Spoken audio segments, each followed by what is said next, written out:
Албетте, биздин курама үчүн сөзсүз түрдө жеңиш керек. Биринчиден оюнчу демек бүгүн жок. Негизи эле бул турнирге келбей калды. Ал Кыргызстан үчүн кандайдыр бир өтө сонун чыгарып берүү. Айпаянттын ишине өзү жалгыз ишендүү кирип келди. Бул Пужа жана анын чыгарып берүүсү. Өтө мына чабуулду баштап бара жатат индиялыктар борбордук бөлүк аркылуу жана сокку же чыгарып берүү беле.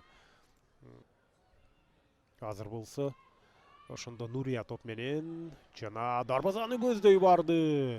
Эреже бузуу жок, бирок Индия жүрүшүн улоодо дарбазага топ барды. Жана каршы эпкинден кармап туруп Айпаянттын ишине жүктөгөн эле.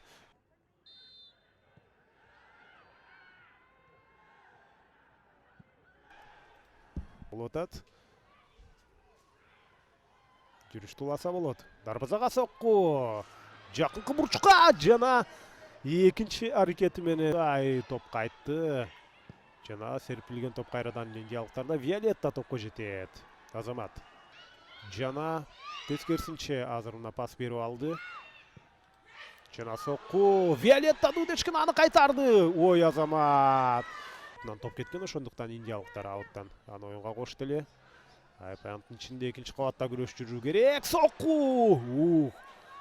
Бирок карасаңыз, албетте, азыр абал ушул жерде кооптуу болуп чыгышы ыктымал. Сол канат ачык болчу. Жана азыр сол канатка офсайд жокпу? Жок экен. Бара жана азыр сокку, гол. Рикошеттен кийин гол кирип кетти. Офсайд жокпу? Индиялыктар каржылык жагынан Индияда, Мьянмада көбүрөөк мүмкүнчүлүктөр бар. Азыр болсо анткени 94-мүнутта кетип аткан жок. Ышкырык жаңырды, урматтуу көрөрмандар. Ошентип Кыргызстан курама командасы